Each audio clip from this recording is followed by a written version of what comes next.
नमस्कृताय मित्रों, नमस्कृताय। आज हम अपनी विशेष क्लास में कक्षा 10th जो सेमुसी का सेकंड पार्ट है, सेमुसी भाग 2 हैं, उसी का अध्याय लेने जाने हैं। और अपनी जो नई जो पाठ्य पुस्तक आई संस्कृत की सेमुसी, वो NCERT के अनुसार इस बार चेंज होकर आई हुई है। तो हमने पहला पार्ट आपको बिल्कुल जो पद्य व्याख्या था जो हमने पढ़ चुके हैं हम। और अब जो अगला जो चैप्टर है नंबर 2, जिसका नाम है बुद्धिर बलवती सदा। बुद्धिर बलवती सदा एक बहुत ही अच्छी कहानी है। लेखक ने तोता मैना की कहानियों से इस कहानी को लिया है। सुख सारिका जिसको कहा गया है, वहाँ से लेखक इस कहानी को लेके आ रहे हैं। और किस प्रकार से इसमें एक बता रहे हैं कि अपने दिमाग से, वह एक औरत होती है, अपने दिमाग से किस प्रकार से एक शेर का सामना करती है और अपने दोनों पुत्रों की जान बचाती है। मतलब इस कहानी के माध्यम से बताया जा सकता है कि स्त्री कमज़ोर नहीं होती है, या कोई कमज़ोर व्यक्ति अपने आप को कमज़ोर मान लेता है तो वास्तव में उसमें जो कमज़ोरी की भावना है, जो कमज़ोरी की जो नीति है, वो उसके अंदर घर कर जाती है। कमज़ोर होता नहीं है, कमज़ोर भावनाएं होती है। अगर भावनाओं को मजबूत किया जाए, अपने अंदर की इच्छाओं को मजबूत किया जाए, तो सामने वाला जो भी दुश्मन होगा वो आराम से भाग सकता है। लेकिन हिम्मत किस प्रकार से औरत ने दिखाई है, किस प्रकार से उस औरत ने अपने बच्चों की जान बचाई है, एक बाघ से जान बचाई है, एक जंगली जानवर से जान बचाई है, और वो अपने 2 पुत्रों की और जान भी क्या बचाई है कि जो शत्रु था, जो बाघ था, वो डर करके भाग जाता है। न कि जान बचाना बल्कि शत्रु को भगा भी देना। किसके सहारे? अपनी हिम्मत के सहारे। तो सबसे पहले हम इस जो बुद्धि है बलवती सदा, ये पहले पार्ट का नाम है, वो भी आपके सामने आएगा यहाँ पर। और इसके पहले शब्दार्थ देख लेते हैं। पहले कंप्लीट शब्दार्थ देखने के बाद में, पहले पूरी का देखने में शब्दार्थ, और शब्दार्थ देखने के बाद फिर हम उसका पाठ लेंगे अगले। तो देखिए पहले शब्दार्थ आपके सामने है, ये देखिए शब्दार्थ हैं। और शब्दार्थ के अंदर मैं ले रहा हूँ सबसे पहले जो शब्दार्थ होगा, उस शब्दार्थ को विशेष को साथ लेकर चल रहा हूँ मैं। शब्दार्थ में सबसे पहला शब्दार्थ इसमें लिखा हुआ है देवुलाख्य। क्या लिखा हुआ है? देवुलाख्य। देवुलाख्य का हम संधि विच्छेद करें तो होता है देउल धन अख्य। देउल धन अख्य। और देउल धन अख्य में संधि कौन सी होती है? गुणस्वर संधि। अख्य का मतलब होता है नाम, और देउल एक गांव का नाम होता है, देउल नामक। देउल नामक, यहाँ संधि कौन सी हो रही है? गुण संधि। अगला शब्दार्थ होता है अपना राजपुत्र है। राजपुत्र है में समास होता है, षष्ठी तत्पुरुष का समास होता है। राजा का पुत्र होता है हिंदी में तो, और संस्कृत में होता है राज्ञ पुत्र है। संस्कृत में क्या होता है? राज्ञ पुत्र है। तो देउल आख्य के बाद में अगला अपना शब्दार्थ आ गया राजपुत्र है, इसका हिंदी अनुवाद होगा राजा का पुत्र। अगला शब्दार्थ जो अपनाता होता है वस्ती। और वस्ती में धातु कौन सी होती है? वस्ती में वस धातु है, लट लकार है, प्रथम पुरुष का एक वचन है, और वस्ती का मतलब हो गया रहता है। देखिए हम पहले पाठ के शब्दार्थ लेके आ रहे हैं, शब्दार्थों को तोड़ भी रहे हैं, शब्दार्थ में समास भी बन रहे हैं, शब्दार्थ में संधि बन रहे हैं, शब्दार्थ में उपसर्ग और प्रत्यय भी लग रहे हैं, तो मतलब विशेष भी हो रहा है और शब्दार्थ दोनों काम एक साथ इसमें हमें चला रहे हैं। अगला शब्दार्थ वस्ती के बाद में जो शब्दार्थ ले रहे होता है केनापी।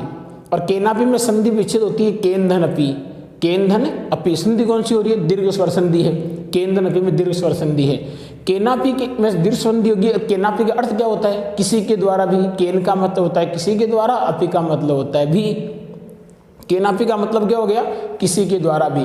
केनापी के बाद में अगला जो शब्दार्थ अपना आएगा बुद्धिमती। क्या लिखा हुआ है? बुद्धिमती। और बुद्धिमती शब्द बना है बुद्धिमान से, बुद्धि से बना वैसे शब्द। तो बुद्धिमती में मूल शब्द क्या है? बुद्धि। इसके अगर हम प्रत्यय लगाते हैं, मतु प्रत्यय लगाते हैं तो होता है बनता है बुद्धिमान। अब चूंकि स्त्रीलिंग शब्द आएगा तो डिप प्रत्यय भी लग सकता है, और अगर स्त्रीलिंग के हम मतु प्रत्यय लगाएंगे तो बुद्धिमती बनता है। हम डिप प्रत्यय लगाए नहीं लगाए इससे फर्क नहीं पड़ता है, लेकिन स्त्रीलिंग के अगर मतु प्रत्यय लगेगा तो मति शेष बचता है। तो ये हो गया बुद्धिमती। बुद्धिमती का मतलब हो गया बुद्धि से युक्त। अब चूंकि बुद्धिमती नाम है तो स्त्रीलिंग शब्द होगा, ठीक है। बुद्धिमती के बाद में बुद्धि है, मतु पर डिप प्रत्यय भी लगाया हुआ है, डिप नहीं भी लगाए तो भी इसमें कोई गलत नहीं होगा। बुद्धिमती के बाद में अगला शब्दार्थ अपना पुत्र द्वयो उपेता। पुत्र द्वयो उपेता। पुत्र द्वयो उपेता में संधि होती है पहले तो गुण, और फिर दूसरी बात पुत्र द्वयो उपेता का मतलब क्या होता है? पुत्र द्वयो उपेता का मतलब होता है 2 पुत्रों के साथ। शब्दार्थ अगर हमें याद होगा तो प्रश्न उत्तर आराम से याद हो सकते हैं। शब्दार्थ याद नहीं किए, मीनिंग याद ही नहीं किए तो हमें प्रश्न उत्तर याद होने वाले बिल्कुल भी नहीं है, और बिल्कुल भी नहीं है, होगा भी नहीं। इसलिए मैं शब्दार्थ पहले चलते हैं, शब्दार्थ को याद करने के बाद हम फिर पाठ में चलेंगे, ठीक है। तो बुद्धिमती का बाद में पुत्र द्वयो उपेता। पुत्र द्वयो उपेता का मतलब हो गया 2 पुत्रों के साथ। उपेता का मतलब होता है साथ, और पुत्र द्वयो का मतलब हो गया 2 पुत्रों। तो 2 पुत्रों के साथ इसका अर्थ हो गया। अगला शब्दार्थ होता है इसके दो पुत्रों के साथ पितुग्रहम। पितुग्रहम का मतलब हो गया पिता के घर। इसमें संधि बन रही है, पहले तो ऋतु संधि हो रही है पितुधन ग्रहम, और पितुग्रहम का मतलब होगा पिता के घर। पितु का मतलब पिता के, ग्रहम का मतलब होता है घर, पिता के घर। क्या लिखा हुआ है? पिता के घर। पितुग्रहम का मतलब पिता के घर। अगला आ गया चलिता। चलिता का मतलब होता है चल पड़ी। चलिता में प्रत्यय कौन सा? चल तो धातु होगी, कित प्रत्यय है, और कित प्रत्यय के साथ में इसमें क्या लगाया है? टाप। टाप प्रत्यय लगाने से स्त्रीलिंग शब्द बन गया, और चलिता एक स्त्री है। चल पड़ी, चल पड़ी, धातु कौन सी? चल। प्रत्यय कौन से? दो प्रत्यय लगे इसमें, कित और टाप। चलिता का मतलब हो गया चल पड़ी। चलिता के बाद अगला जो शब्दार्थ है वो गहन कानने। गहन कानने का मतलब होता है घने जंगल में। गहन कानने का मतलब घने जंगल में, और ये समास भी बन सकता है कर्मधारय समास। समास कौन सा बन सकता है? कर्मधारय समास बन रहा है। गहन कानने का मतलब हो गया घने जंगल में। गहनम चेतत कामनम काननम, आगे लगा देंगे तस्मिन, तस्मिन लगाते कर्मधारय समास बन जाता है। और गहन कानने का मतलब हो गया घने जंगल में। इसके बाद अगला शब्द आता है ददर्श, और ददर्श का मतलब होता है देखा। ददर्श का मतलब देखा। ददर्श का मतलब देखा हो गया, और ये दर्श धातु से लिया हुआ है। इसके बाद आगे आगच्छन्तम।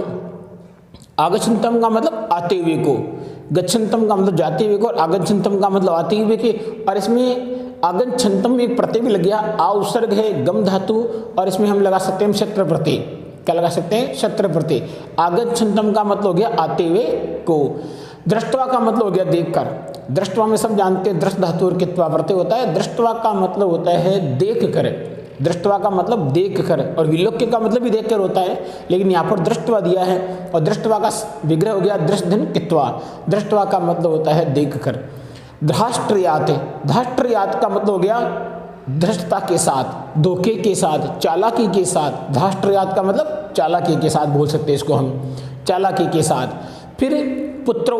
पुत्रो अगर हम कहीं तो समास बना सकते हैं, पुत्र है द्वंद्व समास बनता है। और पुत्र चूंकि यहाँ पर दो है, रामो, अरे भाई एक वचन हो गया राम है, द्विवचन में हो गया रामो, तो रामो कैसे बना है? राम है और राम है मिलकर बना है रामो। तो इसी प्रकार पुत्रो कैसे बना है? पुत्र है च मिलकर के क्या बन गया? पुत्रो बन गया। दो पुत्र हो चुके हैं वहां पर। आगे पुत्रों के बाद में अगला अपना आता है चपेटिया, और चपेटिया का मतलब होता है थप्पड़ से।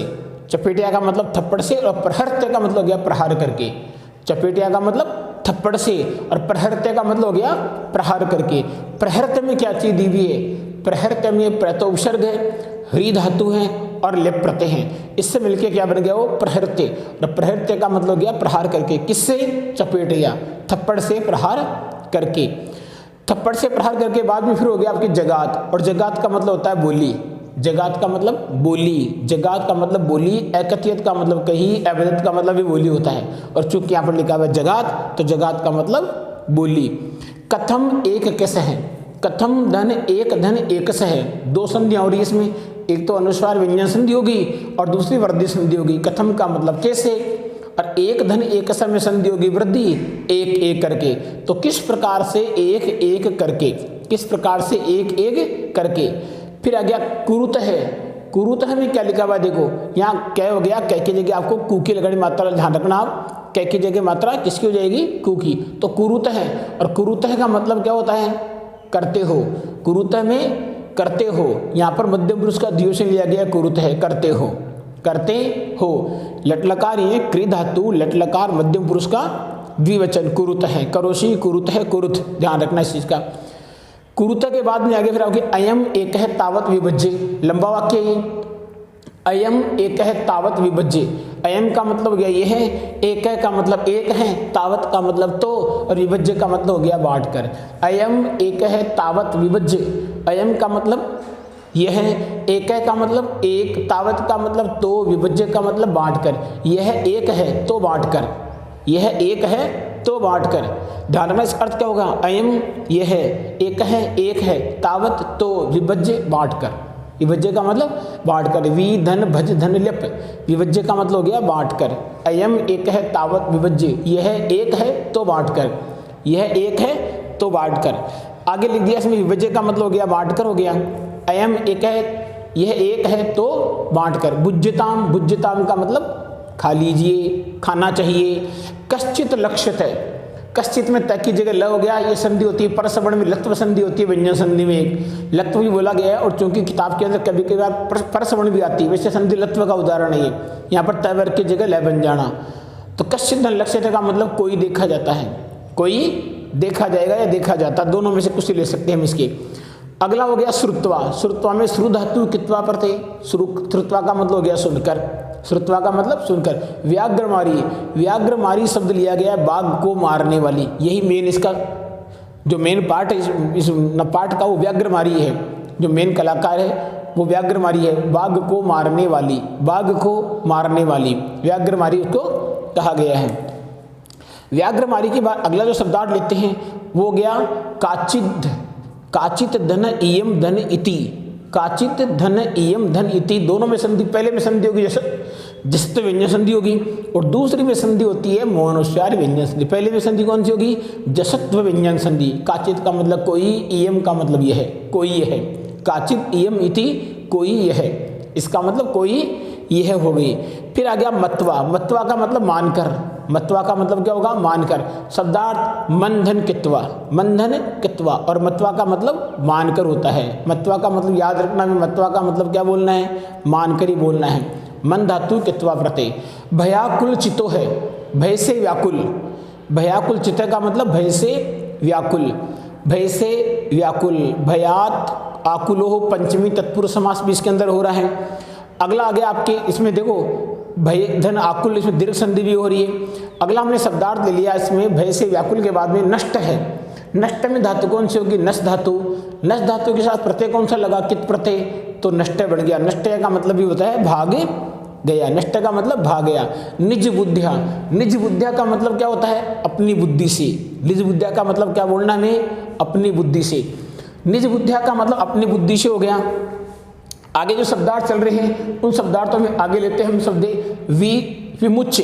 क्या लेंगे? विमुच्य। विमुच्य का मतलब विमुक्त, एक तो गया विमुक्ता, एक हो गया विमुच्य। भाई निज बुद्धिया का मतलब अपनी बुद्धि से, फिर आ गया विमुक्ता, और विमुक्ता का मतलब हो गया वी धन मुच धन कित धन टाप। विमुक्ता का मतलब हो गया मुक्त हो गई।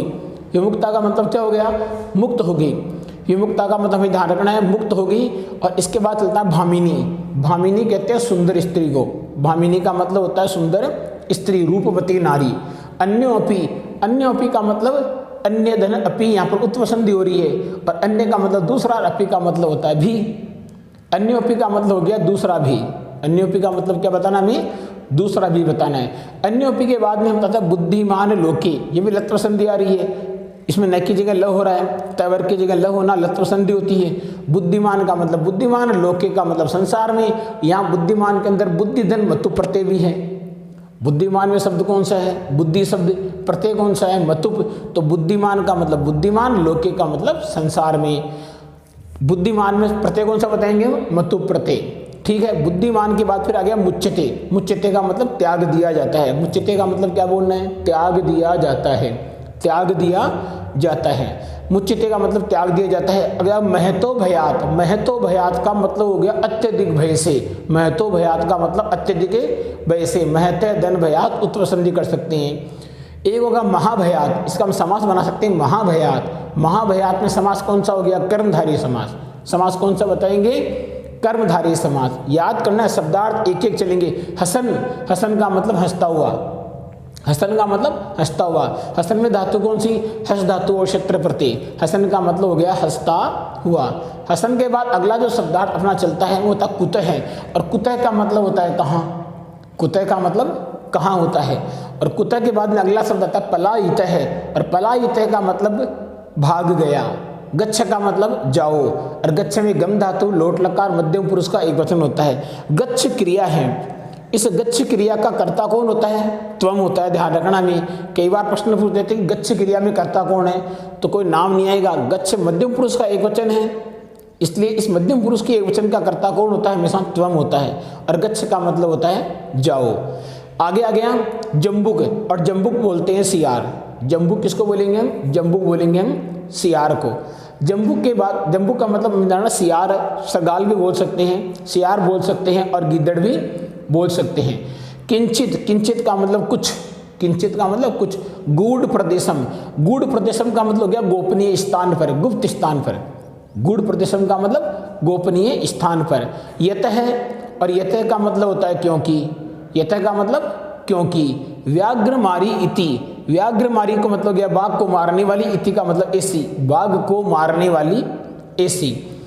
ये इसमें दीर्घ संधि भी हो रही है। व्याघ्रमारी, व्याघ्रमारी में री बड़ी आएगी, इति में ई छोटी आएगी, दोनों मिलकर के बड़ी बनती है। संधि कौन सी होगी? दीर्घ। हर्ष और हर्ष मिलकर के दीर्घ बन जाना है, दीर्घ और दीर्घ मिलकर के दीर्घ बन जाना, संधि दीर्घ स्वर संधि में चलता है। तया अहम, तया उसके द्वारा, अहम में दीर्घ संधि हो रही है यहाँ पर। तया में आ गया, अहम में आ गया, और ए मिलेगा, और ए मिलेगा, तो संधि कौन सी होगी? दीर्घ स्वर संधि। तया का मतलब उसके द्वारा, स्त्रीलिंग शब्द है ये, और अहम का मतलब में अश्म शब्द की प्रथमा विभक्ति का एक वचन अश्म अहम होता है, और तया में तत् शब्द स्त्रीलिंग तृतीय विभक्ति का एक वचन तया होता है। तया का मतलब उसके द्वारा, अहम का मतलब हो गया में। अब चलता है हंतुम आरब्ध है, मारने ही वाला था, मारने ही वाला था, मतलब उसके द्वारा में मरने ही वाला था। हंतुम, हंतुम में हन धातु तुमुन प्रत्यय, हंतुम में हन धातु और तुमुन प्रत्यय, और आरब्ध का मतलब शुरू होने वाला था, प्रारंभ मतलब मरना शुरू होने वाला था, वो उसको मारने वाले थे। किसको मारने वाले थी? पाठ के माध्यम से पढ़ेंगे। तो हंतुम आरब्ध का मतलब हो गया उसके द्वारा मारने ही वाला था। इसके बाद में होता है फिर आरब्ध में आ उपसर्ग है, रब धातु और कित प्रत्यय हो गया। हंतुम में हन धातु तुमुन प्रत्यय हो गया। ग्रहित कर जीवित है, ग्रहित कर जीवित का मतलब हो गया जान हथेली पर लेकर। ग्रहित कर जीवित का मतलब होता है जान हथेली पर लेकर, ध्यान रखना है, जान हथेली पर लेकर आएगा। फिर आ गया तद अग्रत है, संधि कौन सी हो रही है? जसत व्यंजन संधि हो रही है। तत् का मतलब उसके अग्रत का मतलब आगे से, तत् अग्रत का मतलब हो गया उसके आगे से, तत् अग्रत का मतलब उसके आगे से होता है। और इसके बाद में जब हम चलते हैं वो होता है तत् अग्रत का मतलब, फिर उसके बाद में तत् अग्रत है उसके आगे से। तत् का मतलब यहाँ पर संधि होगी, जसत व्यंजन संधि का निर्माण हो रहा है, और अग्रत का मतलब आगे हो गया तो जसत व्यंजन संधि। तत् अग्रत के बाद में अगली जो चीज चलेगी तत् अग्रत है, ध्यान रखना। तत् इसमें सर्वनाम शब्द है, और सर्वनाम शब्द के अंदर भी प्रथम विभक्ति का एक वचन है, और अग्रत का मतलब होता है आगे से। तो तत् अग्रत का मतलब हो गया उसके आगे से, उसके आगे से। महत कौतुकम, महत कौतुकम का मतलब हो गया अत्यधिक, महत का अत्यधिक, कौतुक का मतलब होता है जिज्ञासा, अत्यधिक जिज्ञासा। इसे हम क्या बोल सकते हैं? अत्यधिक जिज्ञासा भी बोल सकते हैं। अत्यधिकम जिज्ञासा, अत्यधिक जिज्ञासा, ये समास भी है। महत चैतत कौतुकम, ये कर्मधारय समास भी हो सकता है यहाँ पर, क्योंकि व्याकरण में दोनों चीज लेके चलनी है, तो कर्मधारय समास का यहाँ पर रूप आराम से हम कर सकते हैं। महत कौतुकम के बाद में अगर चलते तो हम चलते हैं आवेदितम, और आवेदितम का मतलब यहाँ पर होता है बताई गई। क्या होगा? बताई गई। मानुषात यन मानुषाद अपि, यन मानुषाद अपि का मतलब देखो यन में से निकल गया यत, कि मनुष्य से भी, यत का मतलब की, और मानुषाद का मतलब मनुष्य से, अपि का मतलब भी, कि मनुष्य से भी, कि मनुष्य से भी। यत मानुषाद अपि संधि हो रही है यहाँ पर, परसवर्ण व्यंजन संधि हो रही है, यत धन मानुषाद, और मानुषाद धन अपि। अगली संधि कौन सी होगी? जसत व्यंजन संधि। पहले संधि कौन सी होगी? परसवर्ण व्यंजन संधि, यत मानुषाद अपि। इसके बाद आता है विभेषी, विभेषी का मतलब होता है डरता है, भी धातु लट लकार मध्यम पुरुष का एक वचन विभेषी। विभेषी का मतलब हो गया डरता है, किससे? मानुषात, और मानुषात का मतलब हो गया मनुष्य से, मानुषात का मतलब क्या हो गया? मनुष्य से। और विभेषी का मतलब हो गया डरते हो, कि मनुष्य से भी डरते हो। विशेष ध्यान रखना है कि मनुष्य से भी डरते हो। अगला चीज प्रत्यक्षम एव, प्रत्यक्षम का एव का मतलब सामने ही, प्रत्यक्षम एव का मतलब क्या हो जाएगा? सामने ही। अर्थात माम अतुम, अगला शब्द आता है माम अतुम का मतलब हो गया मुझे खाने के लिए, माम अतुम का मतलब है मुझे खाने के लिए। अगला शब्दार्थ सा आत्मपुत्रो एक कैसे है, लंबी शब्दार्थ है ये। सा वह आत्मपुत्रो अपने पुत्रों को एक एक कैसे है, एक एक करके, वह अपने पुत्रों को एक एक करके। यहाँ संधि, पहली संधि दीर्घ संधि, दूसरी अयादी, तीसरी वृद्धि, तीन तीन संधियां इसमें हैं। कलह माने हैं, कलह माने का मतलब हो गया झगड़ा करते हुए, कलह मानो का मतलब क्या हो गया? झगड़ा करते हुए। चपेटिया का मतलब पहले आ गया थप्पड़ से। प्रहरंती, प्रहरंती का मतलब प्रहार करते हुए, प्रह उपसर्ग हरि धातु क्षेत्र प्रत्यय, प्रहरंती का मतलब प्रहार करती हुई, स्त्रीलिंग है ना इसलिए। और दृष्टा का मतलब हो गया देखा, दृष्ट धन के धन टाप, और दृष्टा का मतलब क्या हो गया? देखा। फिर आगे यत्रास्ते, यत्र धन अस्त्र, यत्र का मतलब जहाँ, आस्ते का मतलब है, और यत्रास्ते का मतलब क्या हो गया, जहाँ स्थित है, जहाँ पर स्थित है। यत्रास्ते के बाद अगला शब्द आता है गम्यताम। गम्यताम का मतलब होता है चले जाओ। गम्यताम का मतलब चले जाओ। गम्यताम का मतलब चले जाओ।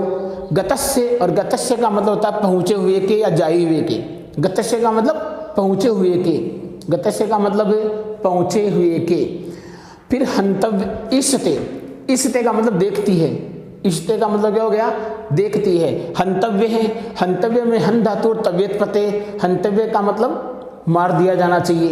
हंतव्य का मतलब क्या हो जाएगा, मार दिया जाना चाहिए या मार देना चाहिए। मुक्तवा, मुक्तवा में धातु कौन सी है, मुच, मुच धातु और कित्वा प्रत्यय। और मुक्तवा का मतलब मुक्त करके, छोड़ करके, मुक्त करके अथवा छोड़ करके। मुक्तवा का मतलब मुक्त करके अथवा छोड़ करके होता है। और मुक्तवा के अगला शब्द आता है यासी, और यासी का मतलब होता है चले जाते हो। या धातु है मध्यम पुरुष, और मध्यम पुरुष का एक वचन यासी, और यासी का मतलब होता है चले जाते हो। वेला अपि अवेला, यहाँ पर संधि हो गई। वेला अपि अवेला में होता है शर्त भी असर्त। वेला का मतलब शर्त है, और शर्त का विलोम हो गया असर्त, तो शर्त भी असर्त। शर्त भी, वेला अपि अवेला, शर्त भी असर्त। ध्यान रखना, आगे होता है शर्त भी असर्त बोल सकते हैं, शर्त भी बेशर्त भी बोल सकते हैं। निज गले, अपने गले में। निज गले का मतलब हो गया अपने गले में। बद्धवा का मतलब हो गया बांध कर। चल का मतलब चल पड़ा या चलो। फिर सत्वरम, सत्वरम का मतलब होता है शीघ्रता से। सत्वरम का मतलब शीघ्रता से। त्वरया सहितम इति, सत्वरम का मतलब शीघ्रता से। सत्वरम के अगला शब्द आ गया आपके शीघ्रता के साथ के बाद आ गया ययो, और ययो का मतलब होता है गया। ययो का मतलब गया। ययो का मतलब क्या हो जाएगा, ययो का मतलब गया। ययो के बाद में फिर आ गया सर्गालेन सहितम, सियार के साथ। सर्गालेन सहितम का मतलब यहाँ क्या लिखा है, सियार के साथ। यहाँ पर समास भी हो सकता है ससर्गालम, अविवाह समास बोल सकते हैं यहाँ पर। इसमें सर्गालम सहितम का मतलब हो गया सियार के साथ। पुनः आयांतम, पुनः आयांतम में संधि अगर हम करें तो पुनः धन आयांतम में संधि होती है ऋत्व संधि। ऋत्व संधि तो पुनः का मतलब फिर से, आयांतम का मतलब आते हुए को, फिर से आते हुए को, फिर से आते हुए को। पुनः का मतलब फिर से, आयांतम का मतलब आते हुए को। संधि कौन सी हो रही है, ऋत्व। ऋत्व संधि का पार्ट है। ऋत्व जो तीसरी संधि होती है विसर्ग संधि में, उसे ऋत्व बोलते हैं।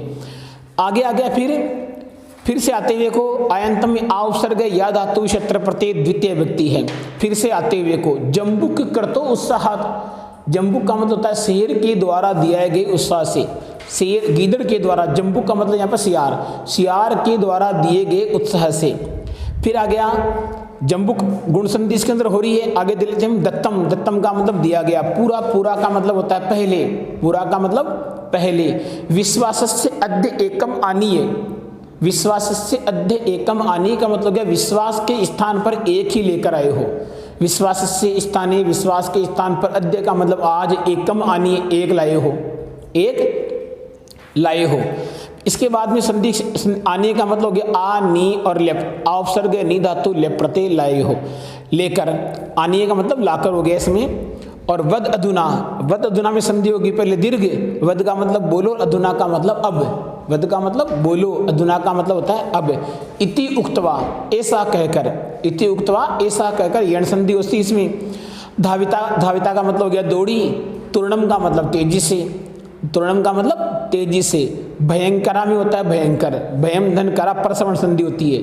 व्याघ्र अपि में संधि होगी आपके उत्त, व्याघ्र धन अपि में संधि कौन सी करनी में, उत्व संधि करनी है। इसके बाद नष्ट का मतलब भाग गया। गलबद्ध सर्गालय है। गलबद्ध सर्गालय का मतलब होता है गले में बंधे हुए सियार के साथ। गलबद्ध सर्गालय का मतलब होता है गले में बंधे हुए सियार के साथ, उसे बोलते हैं गलबद्ध सर्गालय है। आगे चलते पुनः अपि, पुनः अपि में ऋत्व संधि हो रही है, नई बात नहीं है। बुद्धिर बलवती, ये पाठ का नाम है, यहाँ पर ऋत्व संधि हो रही है। बुद्धि का मतलब, बुद्धिर बलवती का मतलब बलवान होती है, इसे बोलते हैं बुद्धिर बलवती। अगला आ गया बलवती में बलधन मतु लगी गया पहले तन्वी, और तन्वी में संधि हो रही यण। तन्वी का मतलब होता है सुंदर, पतली कमर वाली। तन्वी का मतलब होता है पतली कमर वाली, और तन्वी में संधि होती है यण स्वर संधि, ठीक है। फिर आगे तन्वी का मतलब पतली कमर वाली। इस प्रकार ये इस पाठ के शब्दार्थ पूर्ण कंप्लीट होते हैं। और शब्दार्थ याद करने के बाद ही हम अगला जो नया चीज लेंगे वो नई चीज होगा पाठ का अनुवाद। अब तुरंत चलते हैं हम पाठ के अनुवाद में। देखिए आगे पाठ का अनुवाद इसी में। अब अपन देखते हैं इसका जो चैप्टर स्टार्ट होता है, पार्ट स्टार्ट होता है, और पार्ट का आता है पहला गद्यांश। पार्ट का जो पहला गद्यांश है बुद्धिर्बलवती सदा। बुद्धिर्बलवती सदा का पहला गद्यांश हम स्टार्ट कर रहे हैं। पहले गद्यांश के अंदर पहली लाइन में चलता है कि अस्ति देवलाख्य ग्राम है। अस्ति देवलाख्य ग्राम का लाइन की हिंदी क्या होगी? देखो प्रश्न बढ़ेंगे पैराग्राफ में। इस बार जो बोर्ड का पैटर्न होगा वो एक पैराग्राफ आएगा, उस पैराग्राफ में से क्वेश्चन आंसर नीचे दिए होंगे बोर्ड पेपर में, वो क्वेश्चन आंसर हमें उस लाइन में से छांट करके उसका सही आंसर बना के बाद में लिखना है। इतना सरल कर दिया बोर्ड ने इस बार। तो अस्ति देवलाख्य ग्राम का मतलब हो गया कि देउल नामक एक गाँव है। देउल नामक गाँव है, एक इसमें नहीं है, लेकिन एक हम नहीं लगाए भी तो ठीक है, हिंदी अनुवाद तो परीक्षा में आएगा भी नहीं। अनुवाद इतना आएगा कि इसमें प्रश्न तो छांटने, तो ये पूछ सकता है कि ग्राम्य किम नाम अस्ति, गांव का क्या नाम है? देउल। ग्राम्य किम नाम अस्ति? देउल। गांव का नाम क्या इसमें? देउल। तो अस्ति देउलाख्य ग्राम है। हिंदी अनुवाद हमें कॉपी में तो करना है, तो हिंदी अनुवाद कॉपी में करो, ध्यान से सुनना। मैं जो लास्ट वाक्य बोलूंगा वो उसका हिंदी होगा, पहले हिंदी समझानी पड़ेगी। और कई बार क्या करते हैं, पहली बार में जो बताते हैं वही बच्चे हिंदी लिख देते हैं। पहले वाक्य को पूरा सुनो, क्योंकि पूरा सुनने का मतलब होता है कि पहले मैं उस हिंदी को धीरे धीरे टुकड़े बनाऊंगा, लास्ट का जो वाक्य बोलूंगा वो उस वाक्य का हिंदी अनुवाद होगा। कि पहले वाक्य का हिंदी अनुवाद आप मत लिख लेना। तो अस्ति देउलाख्य ग्राम का हिंदी अनुवाद क्या हो गया? देउल नामक गांव है। देउल नामक गांव है। तत्र वहाँ राज सिंह नामे है, राज सिंह नामक, वहाँ राज सिंह नामक राजपुत्र है बस्ती, राजा का पुत्र रहता है। इसमें लगाया तो था हो गया। तत्र का मतलब वहाँ राज सिंह नाम है, राज सिंह नामक राजपुत्र बस्ती, इसमें है राजा का पुत्र रहता था। वहाँ तत्र का मतलब वहाँ राज सिंह नाम है, राज सिंह नामक राजपुत्र है, राजा का पुत्र बस्ती, इसमें है का मतलब यह रहता था। प्रश्न आ सकता है कि राजपुत्र से नाम किम अस्ति, राजा के पुत्र का नाम क्या था? ठीक है, यह तो राजा पुत्र का नाम क्या था? राज सिंह। ये पूछ सकता है कि राज सिंह कुत्र बस्ती इसमें है? देउलाख्य ग्रामे, देउल नामक गांव में रहता था। इस प्रकार प्रश्न अलग अलग बनेंगे इसमें। अगला फिर आगे लाइन अगली, एकदा एक बार। एकदा का मतलब एक बार, केनापि का मतलब किसी भी, एक बार किसी भी, आवश्यक कार्येण, आवश्यक कार्य से, एक बार किसी भी आवश्यक कार्य से, एकदा एक बार, केनापि किसी भी, आवश्यक कार्येण आवश्यक कार्य से, आवश्यक कार्य से, तस्य भार्या उसकी पत्नी, तस्य भार्या उसकी पत्नी, तस्य भार्या उसकी पत्नी, बुद्धिमती उसकी पत्नी बुद्धिमती, पुत्र द्वयो उपेता दो पुत्रों के साथ। कितने पुत्रों के साथ? दो पुत्रों के साथ। पुत्र द्वयो उपेता दो पुत्रों के साथ। पितुगृहं प्रति चलिता पिता के घर की ओर चल पड़ी। पितुगृहं प्रति पिता के घर की ओर, चलिता का मतलब चल पड़ी। प्रति योग्य द्वितीय व्यक्ति आता है। जिस धातु में प्रति, जिस शब्द में प्रति लगा होता है और प्रति जिस शब्द के लगता है, जिस शब्द के लिए प्रति लगता है उस शब्द के साथ द्वितीय व्यक्ति। राम है विद्यालय में प्रति गस्ती, राम विद्यालय की ओर जाता है, विद्यालय में द्वितीय। राम है देवालय में प्रति गस्ती, तो देवालय में द्वितीय। जहाँ प्रति जिसके लिए आएगा वहाँ पर कौन सी व्यक्ति लगती है? द्वितीय। तो यहाँ पर आ गया क्या?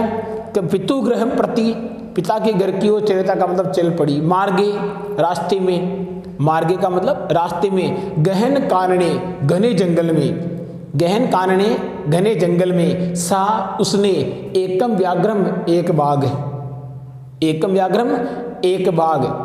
कहाँ? मार्गे रास्ते में, गहन कानने घने जंगल में। सा उसने, एकम व्याघ्रम एक बाघ ददर्श देखा। बाघ कहाँ देखा? मार्गे रास्ते में, एकम व्याघ्रम एक बाघ को, ददर्श का मतलब देखा। सा उसने, व्याघ्रम आगच्छन्तम बाघ को आते हुए, दृष्टवा देखकर, वह बाघ को आते हुए देखकर। व्याघ्रम आगच्छन्तम बाघ को आते हुए, दृष्टवा का मतलब देखकर। धाष्ट्रयात चालाकी से, धाष्ट्रयात चालाकी से, चालाकी से। पुत्रों दोनों पुत्रों के, पुत्रों दोनों पुत्रों के। चपेटिया प्रहरते थप्पड़ का प्रहार करते हुए, थप्पड़ का प्रहार करके, प्रहरते मतलब प्रहार करके। जगात का मतलब बोली। कब बोली? व्याघ्रम आगच्छन्तम बाघ को आते हुए, दृष्टवा देखकर, बाघ को आते हुए देखकर। चालाकी से, धाष्ट्र मतलब चालाकी से, धाष्ट्रयात चालाकी से। पुत्रों दोनों पुत्रों को, चपेटिया थप्पड़ से, प्रहरते प्रहार करके। जगात बोली, क्या बोली? कथम किस लिए, किस लिए? एक सह एक एक करके, क्यों एक एक करके? व्याघ्र भक्षणाय, बाघ को खाने के लिए, कलम कुरुत है, झगड़ा कर रहे हो। ये लो जी, मतलब उसने बाघ को सुना करके ये बात कही ताकि वो बाघ ये बात सुन ले कि ये औरत क्या बात बोल रही है। तो जो बाघ, जो बुद्धिमती थी, वो बुद्धिमती उस बाघ को सुनाकर बोल रही है, अपने पुत्रों को कह रही है लेकिन सुना उसको रही है। पुत्रों को बोलती है कि क्यों एक एक करके इसको खाने के लिए तुम झगड़ रहे हो, क्यों एक एक करके? कथम का मतलब क्यों, किस प्रकार से? एक सह एक एक करके, व्याघ्र भक्षणा है, बाघ को खाने के लिए, कलहम कुरुत है, झगड़ा कर रहे हो। अयम एक है, यह एक है, अयम एक है, यह एक है, तावत तो, यह एक तो अयम यह एक है, तावत तो विभज्य बांटकर, भुज्यताम खा लीजिए, यह एक है इसलिए बांट करके खा लीजिए। कौन एक है? बाघ। और क्या किसको रही है? पुत्रों को, कि यह एक ही है इसलिए आप बांट करके खा लीजिए।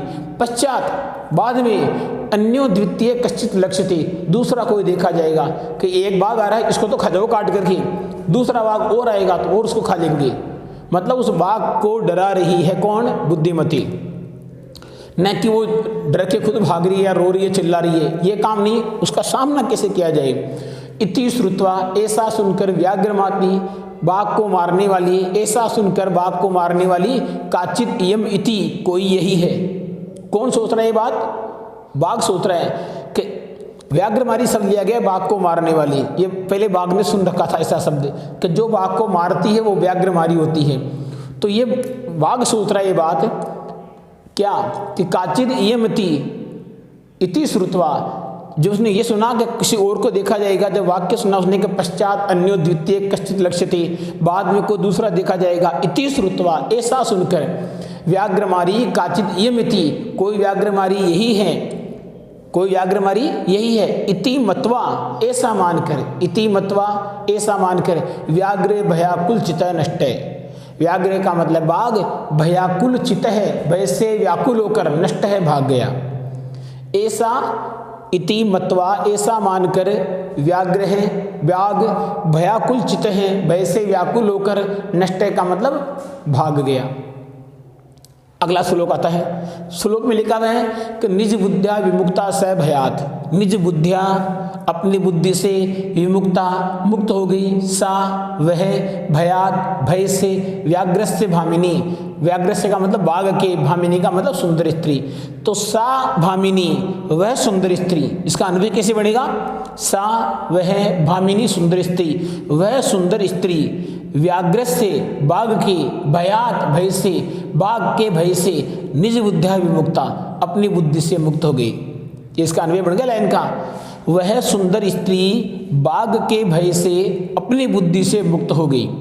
सा भामिनी, वह सुंदर स्त्री, व्याघ्र से भयात, बाघ के भय से, निज बुद्धिया अपनी बुद्धि से विमुक्ता, मुक्त हो गई। अन्योपि बुद्धिमाने, दूसरे भी बुद्धिमान, लोके इस संसार में, महतो भयात अत्यधिक भय से, मुच्यते मुक्त हो जाता है। मतलब दूसरा भी बुद्धिमान है, वो किस प्रकार मुक्त हो सकता है? बुद्धि से। ठीक है। अब व्याघ्र क्या बोल रहा है? व्याघ्र बोल रहा है गच्छ गच्छ जम्बुक। जम्बुक का मतलब होता है सियार, यहाँ पर संबोधन शब्द है। अरे सियार, गच्छ गच्छ का मतलब जाओ जाओ, अरे सियार जाओ जाओ। त्वम अपि किंचित गूढ़ प्रदेशम, तुम भी किसी गोपनीय स्थान को, तुम भी किसी गोपनीय स्थान को। कौन बोल रहा है? ये बाघ वहां से डर के आए जहां व्याघ्रमारी ने कहा था कि क्यों एक एक करके झगड़ रहे इसको खाने के लिए। तो बाघ ने सुना, वहां से भागा, और भागते उसको रास्ते में कौन मिल गया? एक सियार। अब सियार को बाघ क्या बोल रहा कि भाई तू भी भाग, पीछे से कोई बाघ को मारने वाली आ रही है तो तू भी किसी गुप्त स्थान को भाग, तेरे को भी मार सकती हो। तो व्याघ्र बोल रहा है किसको? सियार को बोला कि गच्छ गच्छ जम्बुक, अरे सियार चलो चलो या भाग जाओ। त्वम अपि किंचित गूढ़ प्रदेशम, तुम भी किसी गोपनीय स्थान को।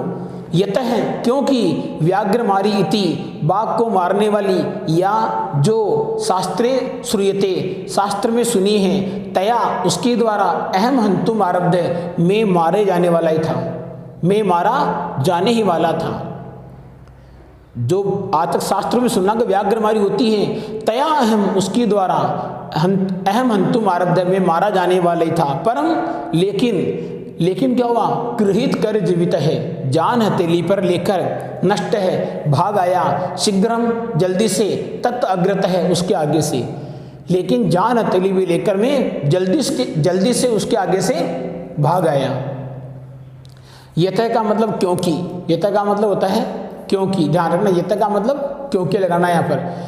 और कैसे भाग गया वो, गृहीत कर जीवित है, जान व्याघ्र यथा का मतलब क्योंकि, व्याघ्र मारी इति बाघ को मारने वाली, या शास्त्र सूर्यते जो शास्त्रों में सुनी है, तया उसके द्वारा, अहम में, हंतुम आरब्ध मारा जाने ही वाला था, परम लेकिन गृहीत कर जीवित है, जान हथेली पर लेकर, नष्ट है भाग गया, शीघ्रम जल्दी, तक अग्रत उसके आगे से, अर्थात में जल्दी ही उसके आगे से भाग आया।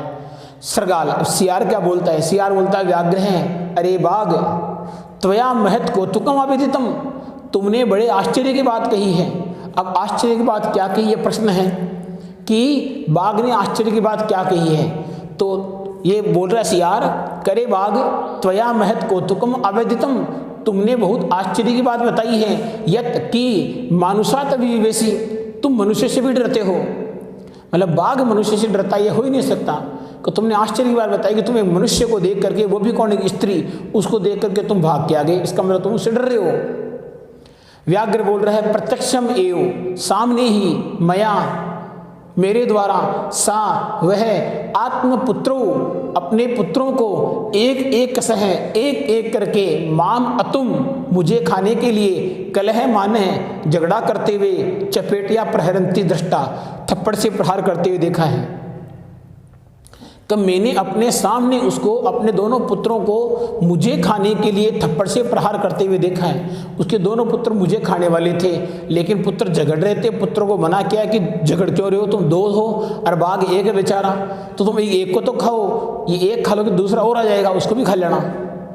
इस प्रकार तो प्रत्यक्षम एवं, सामने ही, मया मेरे द्वारा, वह अपने पुत्रों को एक करके मुझे खाने के लिए झगड़ा करते हुए, थप्पड़ से प्रहार करती हुई देखी गई, थप्पड़ से प्रहार करती हुई देखी गई।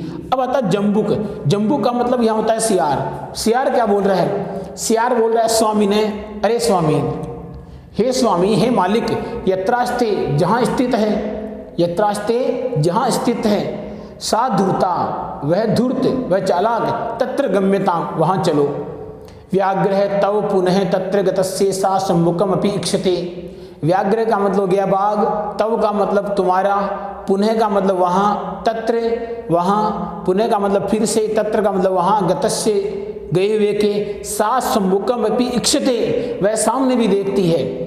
कौन बोल रहा है, सियार उसको साहस दिला रहा है, बोल रहा है करे बाघ, तुम्हारे फिर से वहाँ जाने पर, सा सम्मुखम अपि इक्षते वह सामने भी देखती है। यदि का मतलब यदि वह सामने भी देखती है, तरही तो त्वया अहम हंतव्य है, तुम्हारे द्वारा मुझे मार देना चाहिए, तुम्हारे द्वारा मुझे मार दिया जाना चाहिए। इति ऐसा उसने कहा।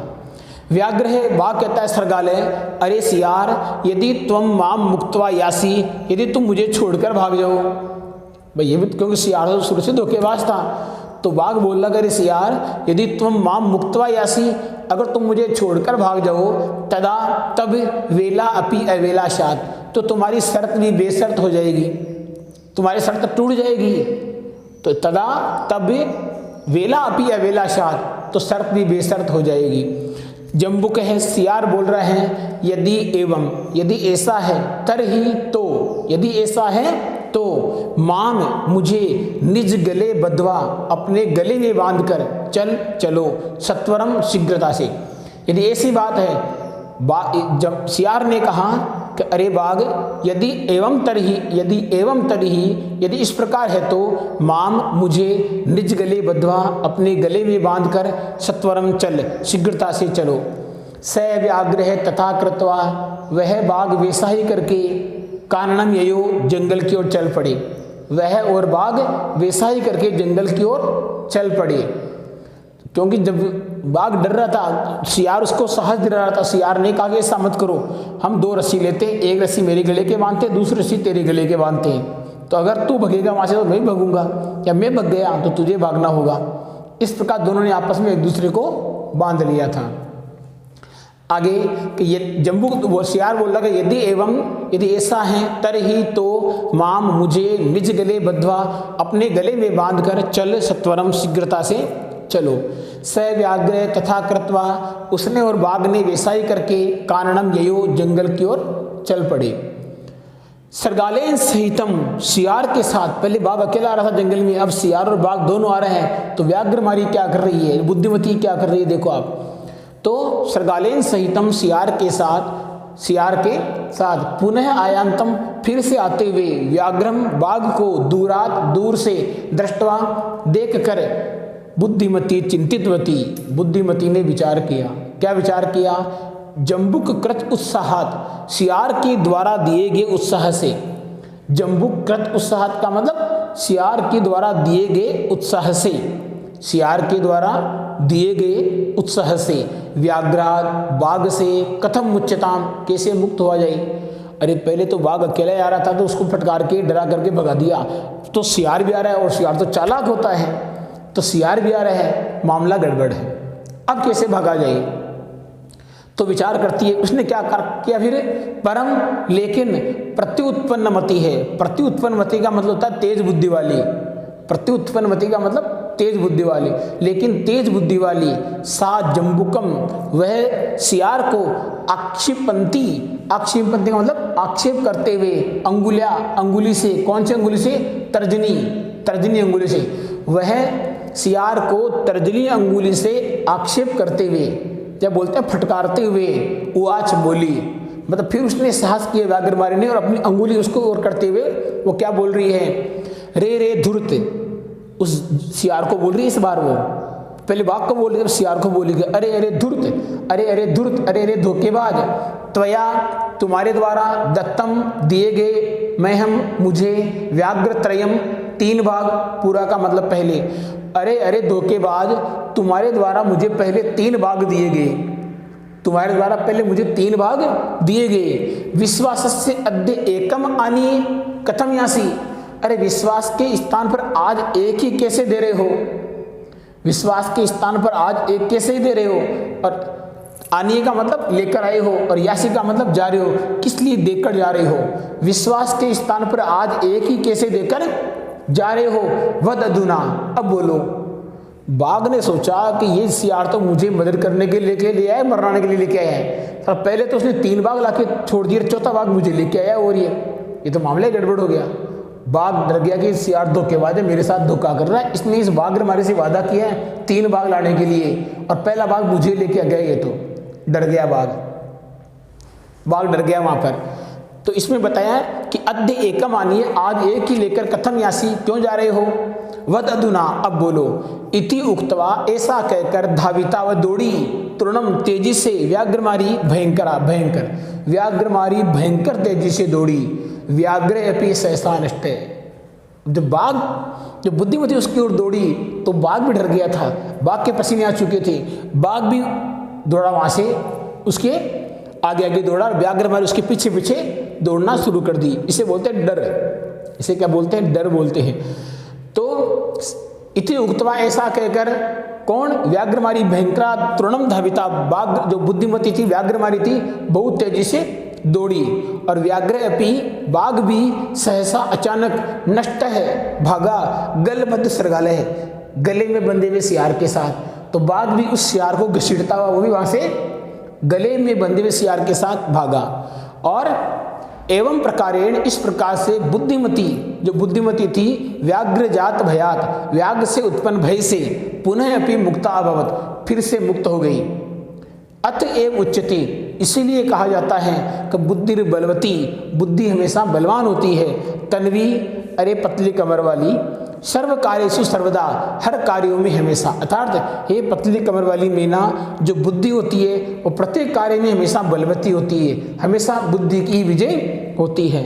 इस पाठ से हमें शिक्षा ये मिलती है कि बुद्धि किस प्रकार से एक बाघ से सामना करती हुई उस व्याघ्रमारी को बचा देती है। अगली बार सियार आता है जो बहुत ही धोखेबाज होता है, बहुत ही चालाक एक पशु होता है, बहुत ही चालाक जंगली जानवर होता है एक, वो जानवर भी उस बाघ को साहस दे के आता है और किस प्रकार से दोनों मिलकर आते हैं, फिर भी अपनी बुद्धि से जो व्याघ्र मारी थी, जो बुद्धिमती थी, उन दोनों को भगा देती है।